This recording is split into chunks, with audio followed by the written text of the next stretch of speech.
This week in Texas politics got an early curveball.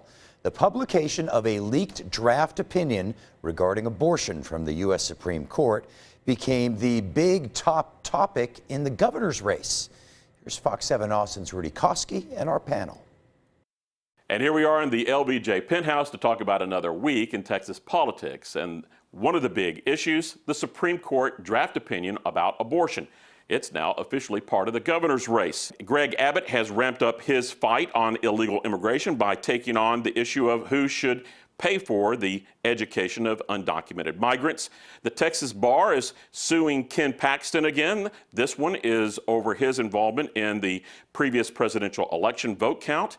We've had hearings on the foster care program and how it remains broken, and also a hearing on how do we replace the fuel gas tax if more electric cars hit the road. Let's start things off now with Mark Wiggins and your headline for the week. Mark. The Supreme Court in chaos. Stephen Dial, your headline for the week. Texas still the national spotlight again. And Gromer Jeffers, your headline for the week. The Supreme Court is in chaos, but other culture war issues continue to fracture the nation as the 22 elections loom. Mark, talking about the abortion issue, does that make the governor's race a one-issue race? You know, this is an issue where the polling is on Beto's side, Rudy. 78% of Texans believe there should be some sort of an allowance. But it really all depends on how Beto messages around the issue. I don't think people are going, the majority of Texas voters are going to go to the polls in November with thinking about abortion in Texas. What O'Rourke, I think, needs to understand is that while the Democratic Party supports abortion rights and empowering women to choose, there are segments of the party that, while they support that, aren't too crazy about it. So, Black evangelicals, some Hispanic voters, they're not as motivated as others to make this an election year issue. I think the real challenge for Democrats in this election is when we're talking about the economy and there being a sort of an enthusiasm gap, and Democrats who aren't super excited about going to the polls during this midterm election.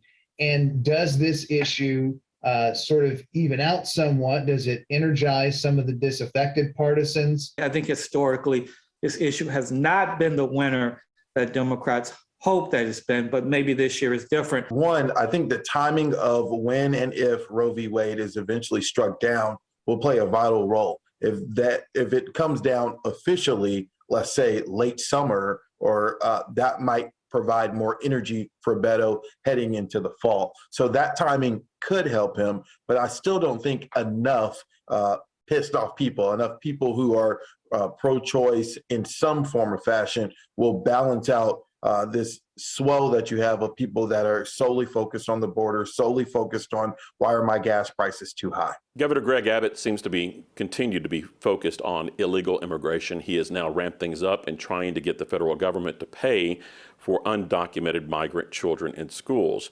changing a long-standing court ruling and something that former Governor Rick Perry actually supported. Stephen, you reported on this. What's your take? Basically, the governor is saying the federal government can't have it both ways.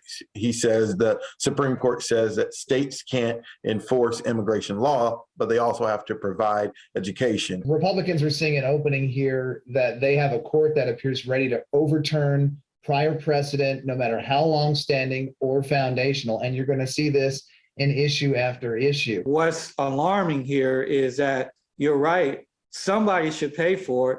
And it's important that somebody steps up and pay for it because of what Stephen just said. The alternative is to not educate these kids and to have them tossed into potentially in the gangs and poverty and things like that. Rudy, I would just point out from a technical standpoint, undocumented children are funded the same way that really any other child in the public school system is funded. It's important for the viewers to know that it would have to start in the legislature and make its way through the normal process of something going up and making its way to the U.S. Supreme Court. And with that, let's wrap up this week in Texas politics with our one word. Mark Wiggins, we'll start with you. Your one word for the week. Chaos. Gromer Jeffers, your one word for the week. Leak. And Stephen Dial, your one word for the week. SCOTUS. And with that, We're wrapping up another week in Texas politics.